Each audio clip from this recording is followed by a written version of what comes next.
Dears, എല്ലാവർക്കും നമസ്കാരം. മൗനരാഗം സീരിയലിൻ്റെ നാളത്തെ സൂപ്പർ ഹിറ്റ് പ്രൊമോ വിശേഷത്തിലേക്ക് എല്ലാവർക്കും സ്വാഗതം കേട്ടോ. അപ്പോൾ നിങ്ങൾ ആരെങ്കിലുമൊക്കെ ആദ്യമായിട്ടാണ് നമ്മുടെ ഈ ഒരു ചാനൽ കാണുന്നതെങ്കിൽ നിങ്ങൾക്ക് ഇഷ്ടപ്പെട്ട് കഴിഞ്ഞാൽ ഇപ്പം തന്നെ ഒന്ന് സബ്സ്ക്രൈബ് ചെയ്ത് വെച്ചേക്കണേ. കാണുന്ന കൂട്ടുകാരൊക്കെ ഒന്ന് ലൈക്ക് ചെയ്തിട്ട് പോണേ. അപ്പോൾ നേരെ നമുക്ക് കിരണിൻ്റെയും കല്യാണിയുടെയും ഒക്കെ നാളത്തെ ആ ഒരു വിശേഷത്തിലേക്ക് പോയാലോ.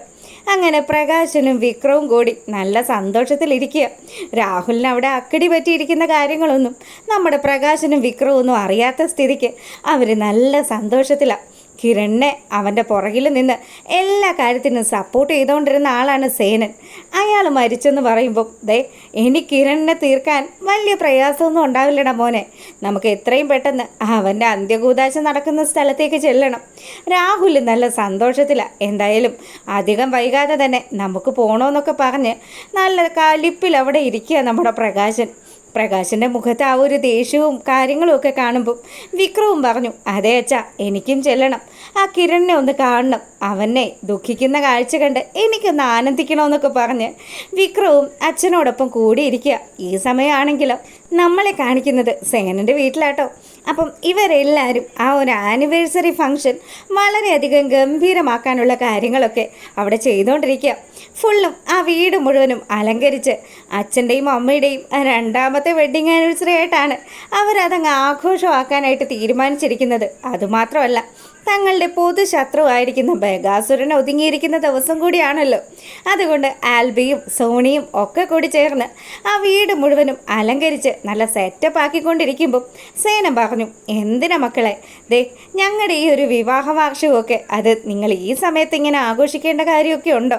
അങ്ങനെ ഇവർ സംസാരിച്ചു കൊണ്ട് നിൽക്കുമ്പോഴാണ് ഹരിയേട്ടൻ്റെ ഫോണിലേക്ക് പ്രകാശൻ്റെ കോള് വരുന്നത്. പ്രകാശനാണല്ലോ വിളിക്കുന്നത്. എന്തിനാ ഇപ്പം തന്നെ വിളിക്കുന്നതെന്ന് ആലോചിച്ച് നമ്മുടെ ഹരിയേട്ടൻ സേനൻ്റെ അടുത്ത് സംസാരിച്ചു. അതെ സാറേ, പ്രകാശനാണ് വിളിക്കുന്നത്. എന്തായാലും എടുക്ക്. രാഹുലിന് കിട്ടിയതിൻ്റെ ബാക്കി എന്തെങ്കിലും ഉണ്ടെങ്കിൽ വാങ്ങിക്കൂട്ടാൻ വേണ്ടി വിളിക്കുന്നതായിരിക്കും. ഇനി സാറ് മരിച്ചെന്നെങ്ങാനും അറിഞ്ഞിട്ട് വിളിക്കുവാണോ? എന്തായാലും താൻ ഫോൺ എടുക്കുമെന്ന് പറഞ്ഞു. അങ്ങനെ ഹരിയേട്ടൻ ഫോൺ എടുത്തതും, അല്ല ഞാനാ പ്രകാശന. മനസ്സിലായി പ്രകാശ, പറയും എന്തുണ്ട് വിശേഷമെന്ന് ചോദിക്കുമ്പോൾ, അല്ല എവിടെ ഇപ്പോൾ ഉള്ളത്? രൂപയുടെയൊക്കെ വീട്ടിലാണോ? സേനൻ്റെ ബോഡി കൊണ്ടുവന്നോ എന്നൊക്കെ ചോദിക്കുമ്പോൾ നമ്മുടെ ഹരിയേട്ടന് കാര്യങ്ങൾ പിടികിട്ടി. ഹരിയേട്ടനാണെങ്കിലോ എന്ത് ചെയ്യണം സാറേ എന്ന് ചോദിച്ച് നമ്മുടെ സേനൻ്റെ അടുത്ത് സംസാരിക്കാൻ തുടങ്ങിയതും സേനൻ പറഞ്ഞു, ഞാൻ മരിച്ചതായിട്ട് തന്നെ സംസാരിച്ചു. എന്തായാലും അവൻ ഇവിടെ വരട്ടെ, അവൻ ഇവിടെ വന്ന് ഈ ഒരു ആഘോഷമൊക്കെ കാണട്ടെ. ഏറ്റവും അധികം കിരണിനെ ദ്രോഹിക്കുന്ന ഒരുത്തനാണല്ലോ ഈ പ്രകാശൻ. അതുകൊണ്ട് തന്നെ ഹരിയേട്ടനും അവിടെ ഒരു കളവ് പറയുക. ഇപ്പം തന്നെ കൊണ്ടുവരാനാണ് സാധ്യത. അല്ലോ, അപ്പോൾ അമേരിക്കയിലുള്ള സോണിയും ടീമും ഒക്കെ അവർ നാട്ടിലെത്തിയോ?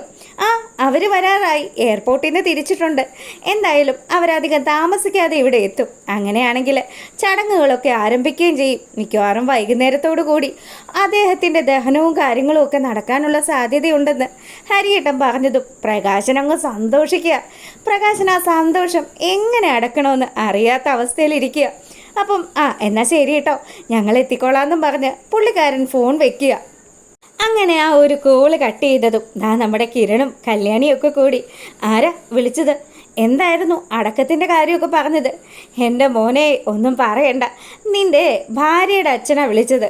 അയാൾക്ക് ഞാൻ മരിച്ചോ എന്നൊക്കെ അറിയണം. അത് ഉറപ്പിക്കാൻ വേണ്ടിയിട്ടാണ് ഹരിയേട്ടനെ വിളിച്ചത്.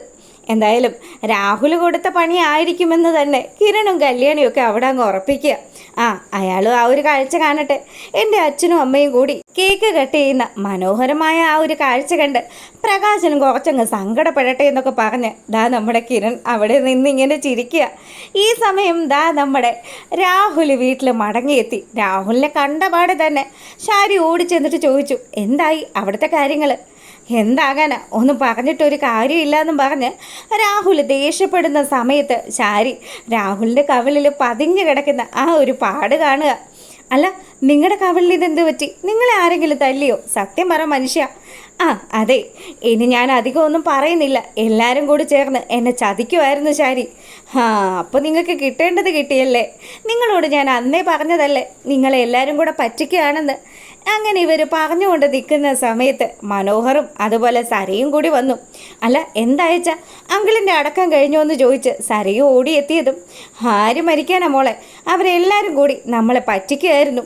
രൂപയാ എന്നെ ചതിച്ചത്, അവൾക്ക് ഇതിനുള്ള ശിക്ഷ ഞാൻ കൊടുത്തിരിക്കുമെന്നൊക്കെ പറഞ്ഞ് രാഹുൽ നല്ല ദേഷ്യത്തിൽ സംസാരിക്കുമ്പോൾ സരയു പറഞ്ഞു, അച്ഛനോട് ഞാൻ എത്ര പ്രാവശ്യം പറഞ്ഞതാ അച്ഛനെ ആൻറ്റി പറ്റിച്ചുകൊണ്ടിരിക്കുകയാണെന്ന്.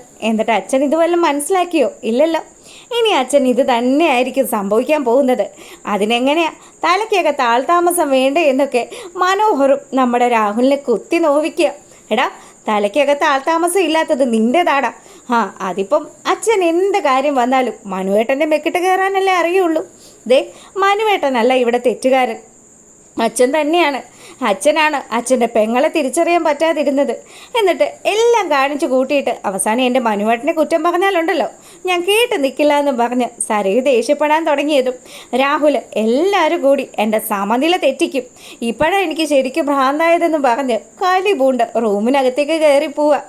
ഈ സമയമാണെങ്കിലോ നമ്മുടെ ശാരി അങ്ങോട്ടേക്ക് വന്നു. ഈ മനുഷ്യൻ്റെ അവസ്ഥ ഇത്രയും ദയനീയമാണല്ലോ, അല്ലെങ്കിലും ഇയാളെ ആരായിരിക്കും തല്ലിയത്? ഇയാൾ ഇത്രയൊക്കെ ദേഷ്യപ്പെടണമെങ്കിൽ ഇയാളുടെ പെങ്ങളെങ്ങാനും ആയിരിക്കും ഇനി ഇയാളെ തല്ലിയത്. അവളും അവളുടെ ഭർത്താവും കൂടി ജീവിച്ചിരുന്ന ആ സന്തോഷകരമായ ജീവിതം തല്ലിക്കെടുത്തിയത് ഈ വൃത്തികെട്ടവനാണല്ലോ. അതിനുള്ള ശിക്ഷ അവൾ കൊടുത്തു കാണും. അതായിരിക്കും ഇത്രയ്ക്ക് ദേഷ്യം എന്നൊക്കെ വിചാരിച്ച് ശാരി അവിടെ അങ്ങനെ നിൽക്കുക. അപ്പോൾ ഫുൾ വീഡിയോ ആയിട്ട് രാവിലെ വരുന്നതായിരിക്കും. ഇഷ്ടമായിട്ടുണ്ടെങ്കിൽ ഒന്ന് ലൈക്ക് ചെയ്തേക്കണേ.